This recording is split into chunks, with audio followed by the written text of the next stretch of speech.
since I don't have a sander, a big belt sander that can do the whole width here, what I'm doing is I'm using the level and rocking it and checking out the high points. Okay, and as I move along, I noticed that there at this particular spot I got two high points, and it's sort of flat in the middle, but there's a gap underneath, so it's scalloping here in this center here. So if I bring down these two pieces a little at a time, I'm gonna create a flat surface all over the place. Okay, so I've sanded these down with 120 grit, and I've got assembled the whole thing up again so I can actually get that countertop fixture fastened to the foot of that console table. I'm reversing thread before I go forward because I don't want to mess up my previous threads. If you make too many threads in lumber, they're going to fail. It's guaranteed. Then you got to oversize with another screw. And pocket screws don't come in oversizes, so you can't jump from a 6 to an 8.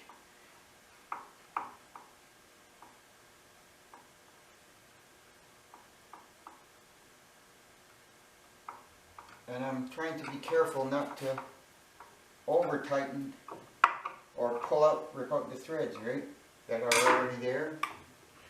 Soft lumber is a lot worse than hard lumber. So I'm going to do the same with the other leg, and then I'm going to flip it upside down and actually screw my top supports together and assemble everything upside down on the table, so that way I know where to take my measurements to fasten this to the tabletop. And the book specified double washers welded together, and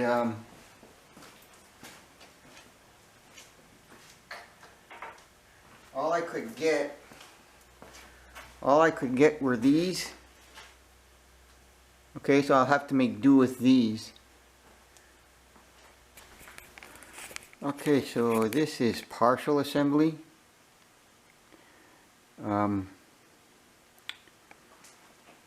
These are not tied in yet, but everything else is tied in. The bottom shelf is there, still gluing. That'll be done tomorrow. Now I gotta fit the countertop on top of this and hold it down with that little piece of metal I showed you earlier. And I gotta figure out how to do it. And first, I gotta know if these things are all level on the same plane. So I just walk over here, get me a straight edge, assuming the level's not been banged up or anything. And it seems to me that that's pretty doggone good. Now try it on the other side, and there's a discrepancy here. Not a discrepancy, but I think I can fix that by actually putting a wedge under there. So when it comes time to glue it, right? So if it's up there now, I bring it back over here, it's still good.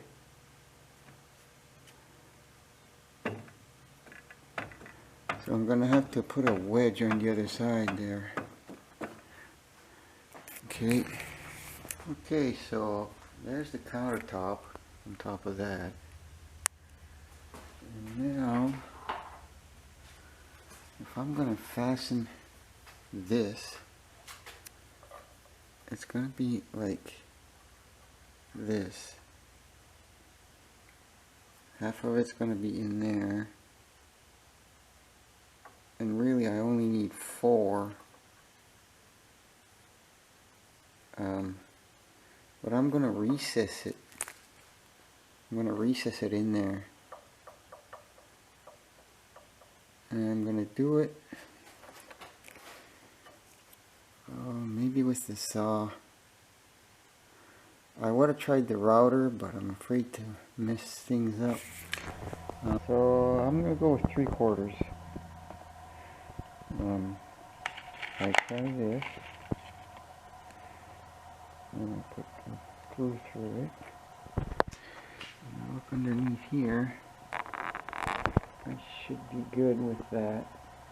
There's enough gripping power there, and it's hardwood, it's not soft lumber.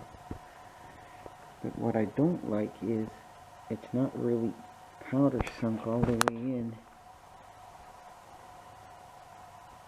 So this means I have to actually gouge this a little deeper to make it fit. Alright, you don't see those prices anymore, I'll tell you that. I've had this for a while.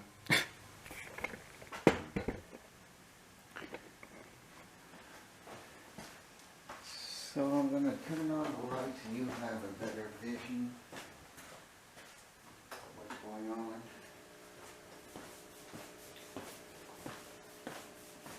And these are number 8s.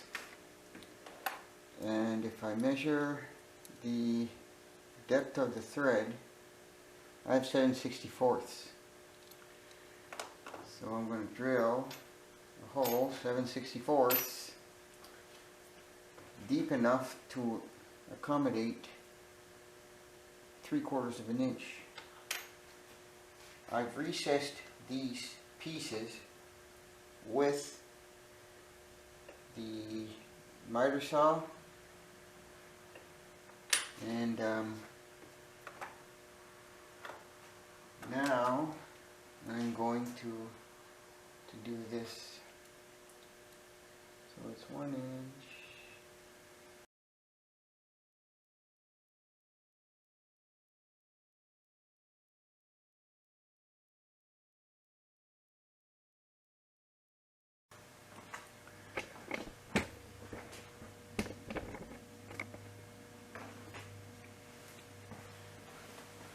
And now that I have those pieces in here, I wonder if they're going to hold up. I'm going to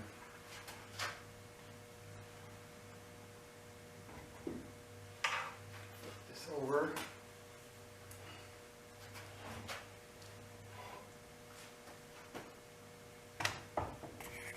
So in here, I was going to do something with screws, but what happens is I don't have much material to play with in there, and I would have had to gone through here, plunge all the way down there, and set a screw at the bottom there.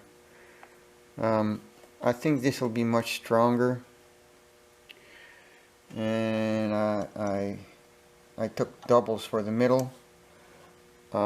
In case that this would bend. This seems to be attached closer to the edge, so you won't bend that on that kind of on that distance, but from here to here you might be able to bend that bracket somehow. So I did it that way. Well, nearing final assembly stage.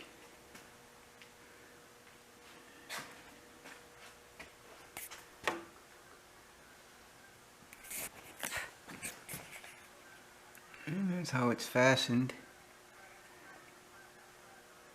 Right.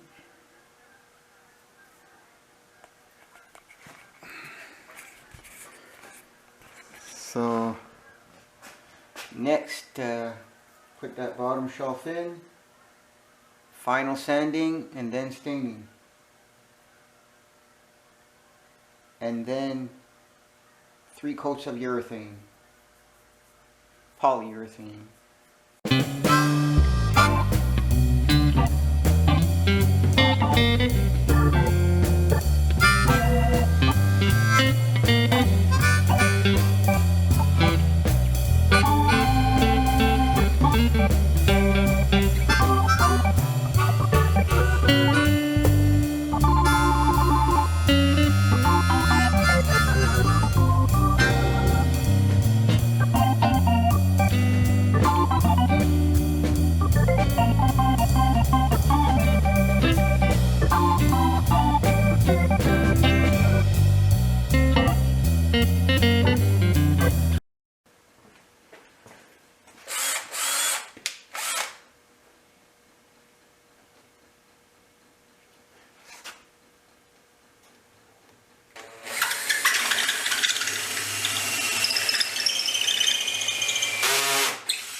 Alright, so what I did was, after making my pockets, I drilled into this piece and marred it, and then went in with 7/64 and went in just deep enough so that I don't come out the other side, and I clamped it down, and there we go.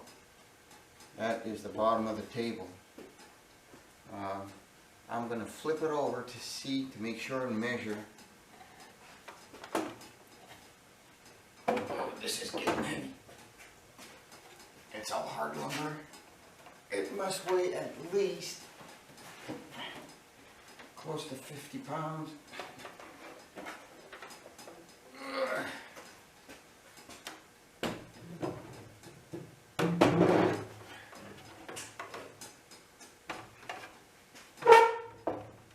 Okay. So I'm going to have to fix that wobble, assuming I'm not going to do it now. Even just sticky pads underneath might do it, right? To level this out.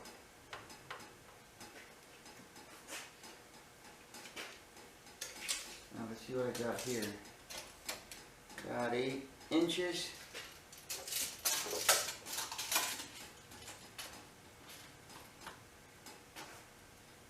That's 7/8 over here.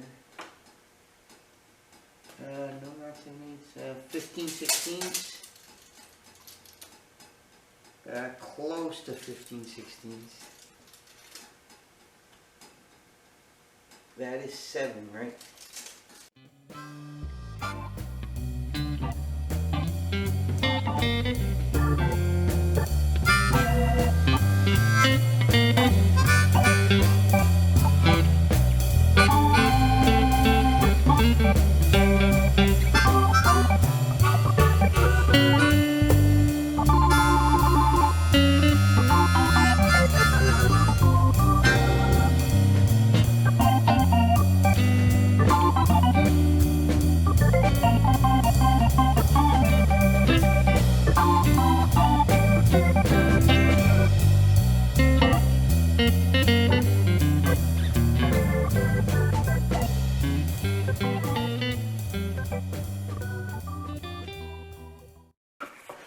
Okay, so I vacuumed up the floor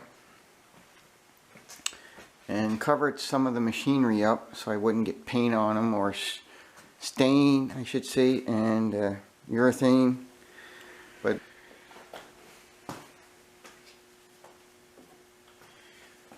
okay, so the application on the directions on this label says you're going to apply your first coat and let it dry for 15 minutes and then wipe off the excess. and then you let it dry to 4 to 6 hours. Then you put on your second coat and repeat 5 to 15 minutes after, and wipe off the excess. Then you gotta brush it on with the grain. Okay, so get started here.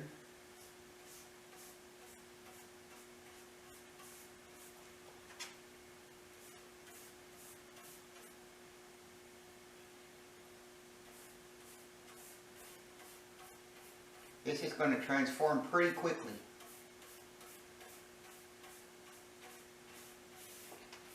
And you want to put it on thick, right? Especially at the ends. And it's a good idea to start one end and go to the other. Because if you lead too far, you got to go wet on wet.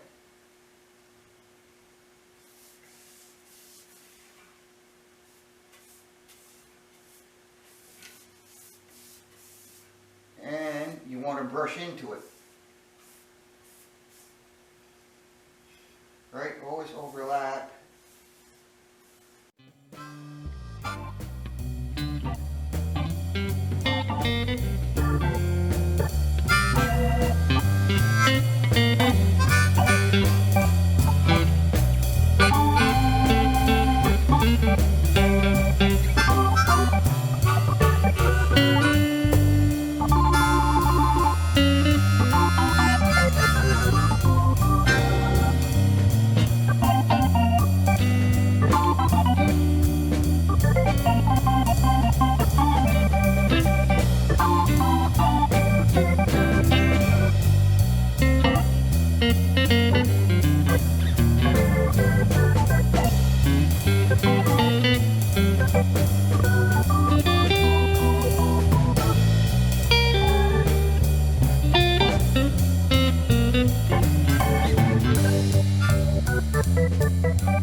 So it's been about 15 minutes. This has been soaking. So all you do is you wipe it off to remove any excess.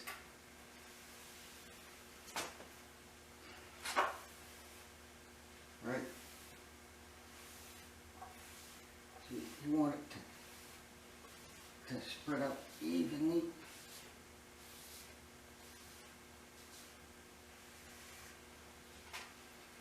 Off the axis.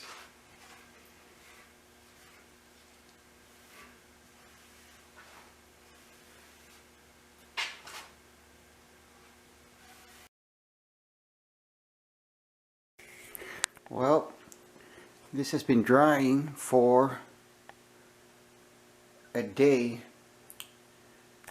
but I think a day is too soon to actually put it back on or assemble it back together, I mean. Sure, the shell might seem dry, but I'm sure it's not maximum hardness, because the can says 72 hours. Oh. Yeah, the can says 72 hours. Let's say I put one coat on and I missed my 2-hour mark or 4-hour mark to put on my second coat. Then I gotta wait 72 hours. Why 72 hours, right? Well, that's probably because it takes 72 hours to dry, fully cure. So I'm gonna wait another day at least before I assemble this.